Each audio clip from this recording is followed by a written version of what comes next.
was in legacy media, you just sort of come in and producers do everything. You just Yeah. say, We're live. this is amazing. This is amazing. Congressman Maxwell Frost Yeah, is good here. to be here. Yeah, the most popular. I think you're the most popular. I don't think so, but So look, we're going to talk about some serious stuff, and we'll talk about some fun stuff. The serious stuff, when you were on break, last week there was a shooting in Minneapolis, and sadly, two kids died.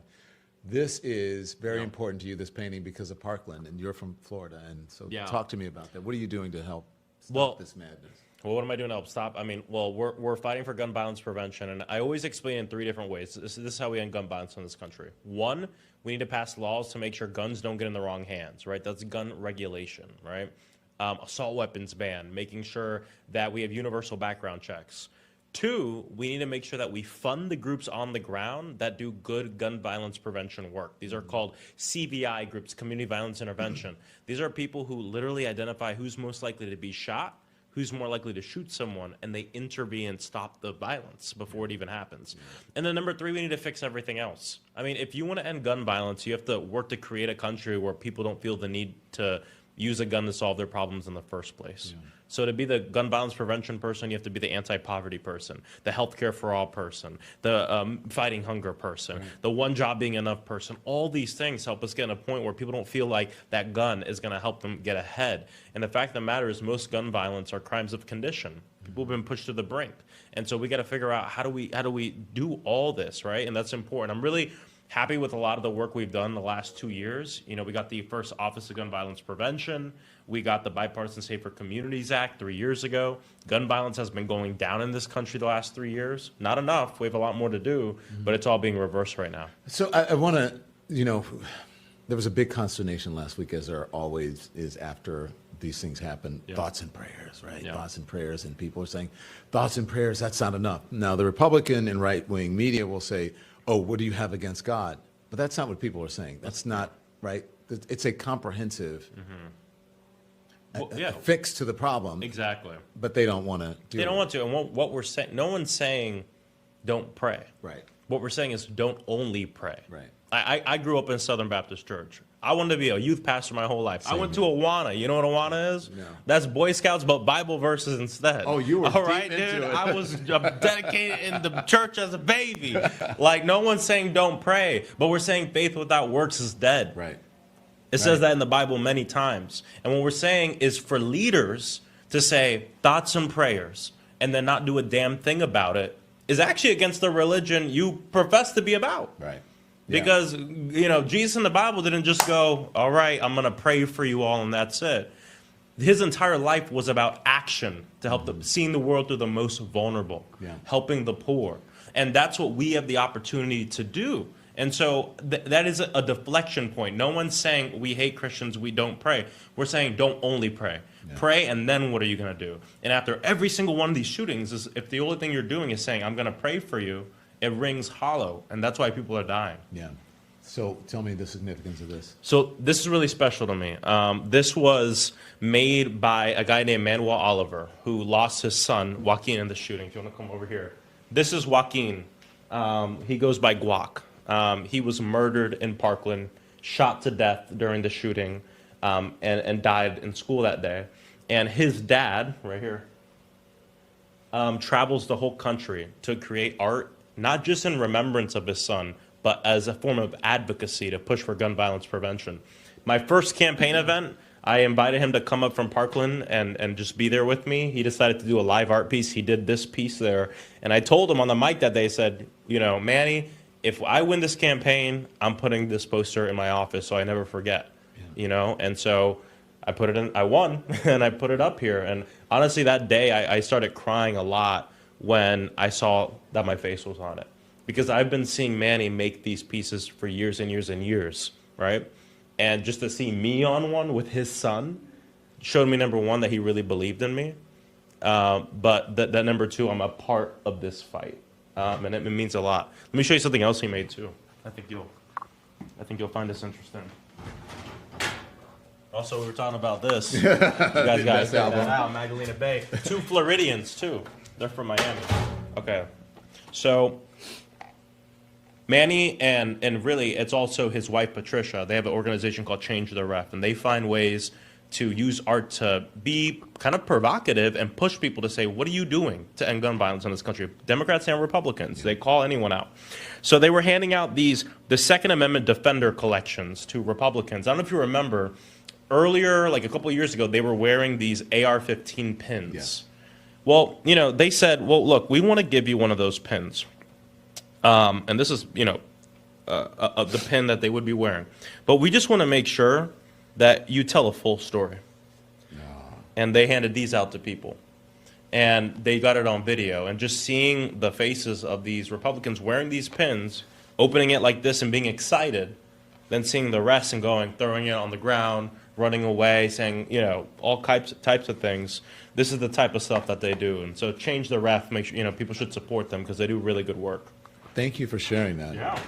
Can we walk around? Because I wonder when let's you get on that side. Oh, which side? Yeah, you're this way.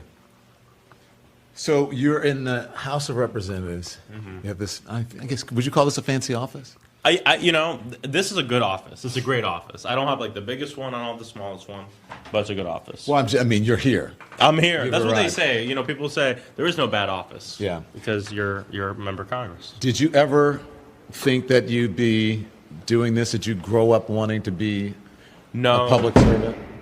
No, I never thought I'd be like an elected. I was always an organizer and working for other people's campaigns. And honestly, growing up, I wanted to be a drummer. I went to an arts middle school and high school. That's what I wanted to do, is be a drummer. Yeah. The funny thing is when people walk down this hallway, this is the bathroom. So sometimes people think my office is the bathroom. Like, maybe, man. Hey, maybe. that's not bad. Yeah. But it's just wild to be here and, have like that art piece we just saw. Yeah. It's one of those things that always reminds me where I came from, because when I first got elected and I went to orientation, I was there for a week, crazy week. It's like life changes overnight. You're on all these interviews, all of a sudden everyone cares about who you are. I get home, I walk into my living room, and I'm like taken aback by how I didn't even recognize my own living room. And I remember telling, I think my sister or someone, I was like, this is how it happens. This is how you go to DC and you start losing these little parts of you, little by little. And that for me was just kind of a huge slap in the face that told me, you need to set up systems of accountability so people in your community can hold you accountable and so you can keep yourself accountable. And I think that's in every little thing you do. The staff you hire, which half of my staff is from my district, which I think is really important, in DC, right? Yeah. The art you put on your walls, who has your phone number and what's their ability to contact you from your community. All these little things I think are really important to help. That's that's acts of mindfulness. It's exactly. And you have to be very mindful about it. You have to really self-critique a lot and give people the opportunity and the ability to do the same to you, because we're not perfect people. And if you don't do that, you will lose your way. Yeah. And it starts with forgetting a little bit of how your living room looked like after just 7 days of craziness. We do more than 7 days of craziness here, so, then it's important. Can we talk some news of the day? Let's do it. So the president has announced that he's going to send members of the military to Chicago and to Baltimore despite local opposition. This is what a dictator does. This is what an authoritarian regime does, and this is what Trump has been saying he wanted to do. So I'm not quite surprised by it. He wants to assert his power and authority, and in many cases authority that he does not have. And so we have to speak out against it. In Congress, we have to use every tool in our toolbox to fight against it. There's a veteran in Orlando, in my district, that started a petition. That's hundreds of petitions of Marines or veterans that are Marines that signed it saying we don't want the military being used on our cities and on our streets. And people have to know, I hate when people say this stuff is a distraction. I don't think it's a distraction. When you say something's a distraction, it means you're implying that you shouldn't pay attention to it. There's not a million things going on. It's all part of one story. And the only way you pass a bill like the Big Ugly Law, where you take away health care from 17 million people, the only way you take away all of the resources from the working class and give it to the ultra wealthy and feel like people aren't going to be in the streets and like you're not going to lose the next election, is if you suppress people's voting rights, if you send the military to the streets to suppress people's First Amendment rights. And that's what's going on. I don't think all this stuff is just a distraction so we don't talk about other things. That might be part of it, but a part of it too is controlling the people. Yeah. So he can continue to do the bidding of billionaires and mega corporations like he's done his whole life. Yeah. And so that's the way I see it. Speaking of gun violence, here you see that. I've seen people have this outside of their offices. It's a little jarring, but they need. I mean, I'm against all gun violence, so I'm against everything. I know there's a lot of, conspiracies on what might have happened. I don't know about any of that. I'm against gun violence in all forms, against Donald Trump, against anyone. But I do think what this kind of signifies as well is, because that's not there to say this was a horrible thing, let's end gun violence. That's not there to say that the firefighter that was shot and killed that day, what can we do to prevent this from ever happening ever again? It's there to uplift a leader in kind of a cultish way. Yeah. That's what that's about. And that is what gives me, like, what's weird. Like, this is America. And this is the party that used to be, was about the Constitution and standing against kings and queens. We don't do that here. But that's what they're doing. You're on the committee that's looking at the Epstein stuff, right? You're on the oversight committee. Yeah. That's why I was late. Yes, that's why we were supposed to do this interview earlier. I saw Nancy Mace outside. She said she had been talking to some of the victims. She said she was having a panic attack. I think she had to leave the meeting. And so I had it on videotape. I'm not going to release it out of respect to her privacy. This is very personal to a lot of people. Yeah. Should those files be released? They should be. And I think, something we heard from the victims that's important is obviously, where we need to redact victims' names or things like that, we should do it. But not redacting the names or redacting information that would implicate the powerful, the rich, the elites that in many cases funded this whole sex trafficking operation or in many cases benefited from it. Something else one of my colleagues brought up in this meeting was when it's that big and there's not justice on a massive scale, it could still be going on. And which is 100% true. This isn't just about justice from something that happened, but it's about that and making sure it never happens again and that it's not happening. Yeah. And I think that's important. Why do you think there's such reluctance to releasing it? Well, I think it's because Donald Trump is implicated in a lot of this. I don't know which way, but I think that's part of it. Or maybe he has friends that are implicated in it. It's hard to tell exactly, but I think that's why. Yeah. Can we talk about redistricting around the country? And another part of that story is talking about suppressing our votes, right? That's what the redistricting thing is all about. Yeah. Go on. Well, the only way you pass a bill, it's the largest transfer of wealth from the working class to the ultra wealthy, and not lose the midterms is by trying to cheat and redistrict. Yeah. Voters shouldn't be picking voters should pick their politicians. Politicians shouldn't pick their voters. And I think, yes, we know all parties engage in this kind of stuff. The only states that have independent redistricting committees, though, are Democratic states. Mm-hmm. So I'm in favor of what we've seen California do or try to do. And I think other Democratic states should do the same. And then, but we got to be honest about it. We can't gaslight people. Yeah. We have to say, we hate that we have to do this. Yeah. We have to say, this is a race to the bottom. But we are engaging in this as a response to what Donald Trump is doing. What he said blatantly, too. No one's making anything up. And then we have to put as part of our platform, which is that we will end gerrymandering once and for all. Yeah. And then we have to do it, right? Like, not just the campaign talking point. It has to be one of the first things we do. Yeah. Your staff is like, he's got to go, but I'm going to ask you this. I'm going to be respectful of your time. One more thing. Donald Trump is the most unpopular president in modern history, if not overall, right? Yep. But why are Democrats having such a hard time? People, when I go out, they're like, Democrats, what are you doing? Yeah. Like, can't you guys fight for us? They feel like Democrats aren't doing enough. What do you say to that? I say, look, I think that a big part of this is obviously we just got off of an election where we lost. And we lost pretty big, well, in many different ways. Lost the House, or we don't have the House, we don't have the Senate, we don't have the White House. I think there's frustration on that. 35% approval, if it's that high. Yeah, I've seen them, many different ones. But I think people want to see us fighting with the same sense of urgency that, that they have when they see these things going on. And I think Democrats, we got to use every tool at our disposal, right? Look at, we had they call it alligator Alcatraz, right? I call it an internment camp. When I saw that open and my constituents said, we need to get that closed, I got to work, right? Mm-hmm. I went there. I've been there twice to do oversight trips. We worked with the organizations, the Friends of the Everglades, the Miccosukee Tribe, the Center for Biological Diversity, that started a lawsuit to close it down. Not just myself, but many Democrats in Central Florida went down there, took that information, helped to make sure that they could use in the lawsuit. And now that place is closing down. Yeah. All right. And so I think people want to see us embody, of course, the anger, but also like get to work and figure out how we can use the tools that we have to make a difference on this. We don't have all the tools we have, but when you don't have all the tools you want, use the power you got. Yeah. And I think that's really important. So that's what I would say. As part of that, as part of the use what you have, independent media.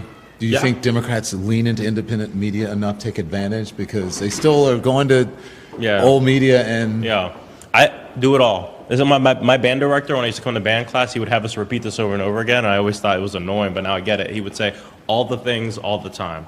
That's what we need to do. Do it all. Speak to everyone. Independent media, podcasts, influencers, anything you can do. I host concerts in my district, right, to reach out to people who won't come to my rallies, but maybe they'll come see a band. Yeah. You know, finding ways that a lot of times you can bring the politics to the people instead of expecting the people to come to the politics. And I think that's really important. We live in a country where wealth inequality is at an all-time high, where it's harder and harder to be able to pay for stuff, where the ultra-rich have everything now. Yeah. And working people have nothing. And like, as you get into that, people become more desperate. Yeah. And when people become desperate, you can't expect them to be as gung-ho about the important issues as you are, because they're really focused on, you know, making sure that their family can eat that night. Yeah. And that's when we have to do extra work to get out there. And I think we've been making some good inroads. You know, we're working on the Democratic Policy and Communications Committee to get more members to go out, to be on these podcasts, independent media, different things like that. But it's not just about where you give the message, it's the message you give. Right. And that's really important too. Congressman. Appreciate it, man. Thank you. Come on. We'll see you later. All right. Have a good one. Congressman Maxwell Frost, everyone. Thank you very much. He took the time with us. We're so happy we got to speak to him, and that he took the time to speak to us, and that he respects independent media, because you know we're out here fighting for you. We're live all week here in the Capitol, speaking to Congress people, speaking to people from all over the country about what's going on in the world. He was kind enough and gracious enough to speak to us, and so hopefully all of the Congress people and senators and lawmakers will do the same thing, and that's what you're going to get here on the Don Lemon Show and the Don Lemon Channel. So until I see you in not so long from now, live at 5 o'clock, you can be informed without being inundated, so turn the TV off. Thanks everyone for watching. Your support means the world to us. So make sure you hit the like button and you subscribe to our channel to make sure that you never ever miss a video. We're live every day, 10 a.m. Eastern time. We drop even more content at 2 p.m. Eastern and 5 p.m. Eastern. And if you want more Don Lemon Show content, we'd love for you to become a member of the Lemon community, where you will receive access to special community posts. You'll get exclusive content and members-only live shows. So head over to our channel page or click the join button on this video. Again, thank you for watching. We appreciate your love and your support.